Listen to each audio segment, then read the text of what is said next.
31 अक्टूबर या फिर 1 नवंबर को दीपावली मनाने को लेकर बने भ्रम को बद्री केदार मंदिर समिति ने दूर कर दिया है।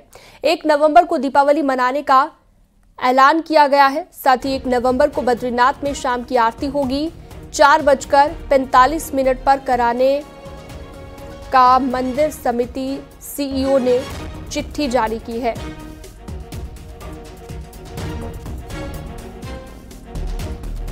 तो अब इस भ्रम को दूर कर दिया गया है। 1 नवंबर को दिवाली मनाई जाएगी बद्रीनाथ में और 4:45 पर आरती की जाएगी। दीपावली को लेकर जो भ्रम लगातार फैला हुआ था कि 31 अक्टूबर या फिर 1 नवंबर को दीपावली मनाई जानी है।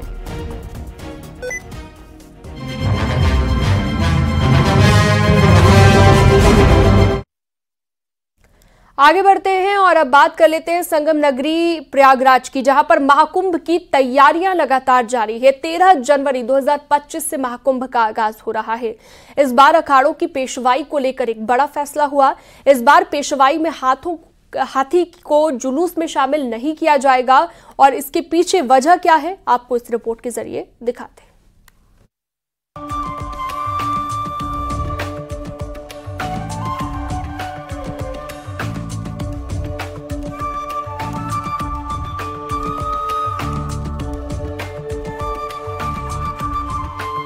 संगम की धरती पर 13 जनवरी 2025 से आयोजित होने वाले महाकुंभ में अखाड़ों की ओर से निकाले जाने वाली पेशवाई में इस बार हाथी को जुलूस में शामिल नहीं किया जाएगा। प्रयागराज मेला प्राधिकरण ने आशंका जताई है कि पेशवाई के जुलूस में हाथी के आने से कभी कोई बड़ा हादसा हो सकता है। ऐसे में शासन और प्रशासन की ओर से अनुरोध के बाद सबसे बड़े अखाड़े जूना अखाड़े ने ये फैसला लिया है। कम से कम 500 तो गाड़ी होगी, कम से कई किलोमीटर का वो यात्रा होगी। हाथी घोड़े भी रहेंगे? हाथी घोड़े तो प्रतिबंधित है, हमारा तो खुद ही हाथी घोड़े हो सकता रखूं, लेकिन हाथी तो क्षेत्र में वो सारे रहेंगे हाथी के अलावा।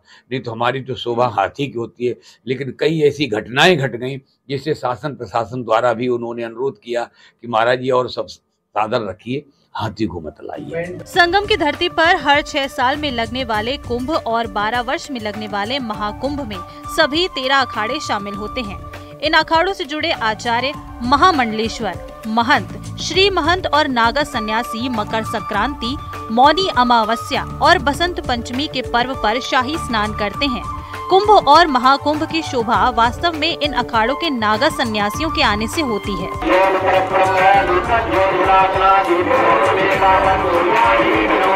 महाकुंभ और कुंभ के बाद नागा सन्यासी देश के विभिन्न राज्यों में स्थित अपने अपने मठ मंदिरों में चले जाते हैं। इस बार भी 10 नवंबर को यम द्वितीया के दिन जूना अखाड़े का नगर प्रवेश होगा। 10 नवंबर को हम लोग 10-11 बजे वहाँ से प्रस्थान करेंगे रामापुर से, और वही हमारा जो है अंदावा चौक है। फिर वहीं से हम लोग जो गंगा पार आएंगे, फिर हम जो है ये ऊपर पुल के ऊपर फिर हम काली मंदिर, बहराना चौक, फिर राम मंदिर होते हुए कीटगंज में मौजगिरी सिद्ध स्थान में पहुंच जाएंगे। जूना अखाड़े के अध्यक्ष महंत प्रेमगिरी के मुताबिक 14 दिसंबर को जूना अखाड़े की पेशवाई निकाली जाएगी, जिसमें जूना अखाड़े के महामंडलेश्वर, महंत, श्री महंत और हजारों नागा सन्यासियों के 7 अखाड़े महाकुंभ क्षेत्र में अपनी छावनी में प्रवेश करेंगे, जहां पर सबसे पहले धर्म ध्वजा स्थापित की जाएगी और अखाड़े के इष्ट देव की स्थापना होगी। हमारा जो दिसंबर में सारा चलता है, 14 दिसंबर के करीब हमारी होगी पिसवाई। उससे पहले ध्वजा सारे ये, और फिर सरकार प्रशासन के ऊपर है, हम इसमें भी डेट चेंज भी कर सकते, नहीं भी कर सकते, क्योंकि प्रशासन द्वारा आज आप गंगा जी देख रहे हैं, गंगा जी में अभी तो दलदल ही पड़ा हुआ। अगर सरकार द्वारा कोई बाकी व्यवस्थित टाइम पे अगर सरकार ने सारे आवंटन भूमि कर दिया, तो ये हमारा सबका संकल्प है कि हम उसी डेट में, जो हमारी डेट दी गई है दिसंबर महीने में, हम लोग सब छावनी में प्रवेश कर जाएंगे। पूरे कुंभ के दौरान साधु संतों का प्रवास अपने अपने शिविरों में ही रहता है। ज्यादातर संत महात्मा माघी पूर्णिमा तक महाकुंभ के शिविर में प्रवास करते हैं। प्रयागराज से न्यूज़ 18 के लिए सर्वेश दुबे के साथ ब्यूरो रिपोर्ट। अयोध्या में भव्य दीपोत्सव के लिए जोर शोर से तैयारी चल रही है। आज से राम की पैड़ी और दूसरे घाटों में दिए सजाने का काम शुरू हो गया है। सरयू के घाट पर 30,000 वॉलंटियर दिए सजा रहे हैं।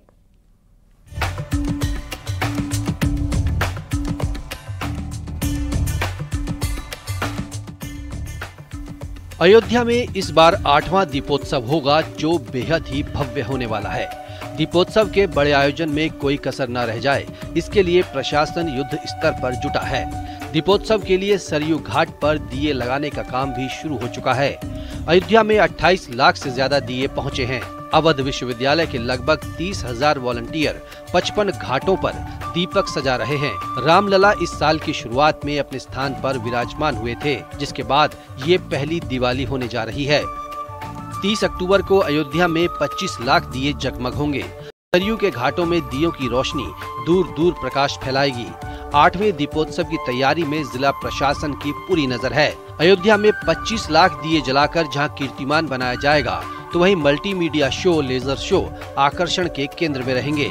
इस बार ड्रोन शो की भी काफी चर्चा हो रही है, जो पहली बार दीपोत्सव के दौरान दिखेगा।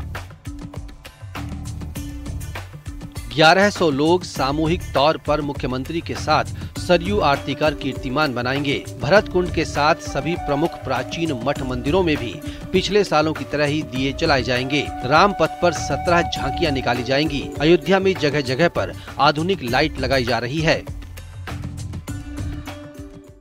घाटों पर दीपक बिछाने का जो क्रम है वो भी शुरू हो चुका है। अवध विश्वविद्यालय के 30,000 से ज्यादा वॉलंटियर अयोध्या के 55 घाटों पर 28 लाख दीपक जलाए जाएंगे। एक साथ 25 लाख दीपक प्रज्वलित करके एक बार फिर अयोध्या अपना रिकॉर्ड तोड़ेगी।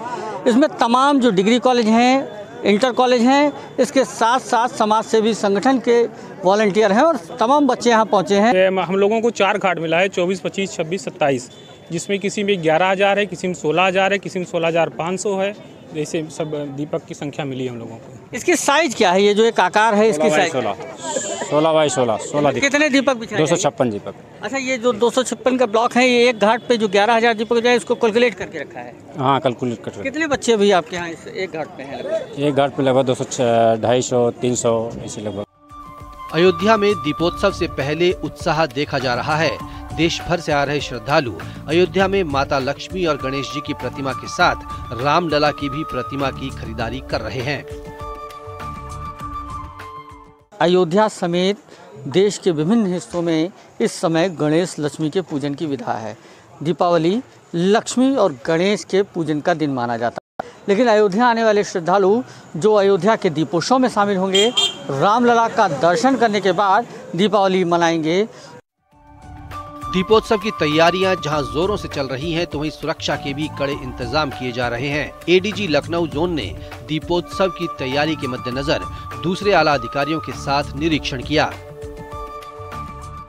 ये एंटिसिपेट करते हुए कि भारी मात्रा में यहाँ पर श्रद्धालुगण आएंगे।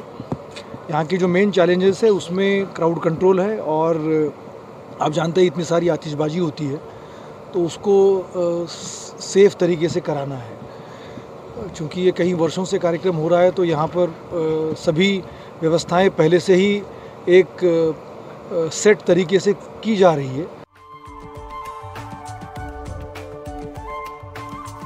30 अक्टूबर को रामनगरी पूरी तरह से जगमग होगी, जिसकी चमक दूर तक दिखेगी।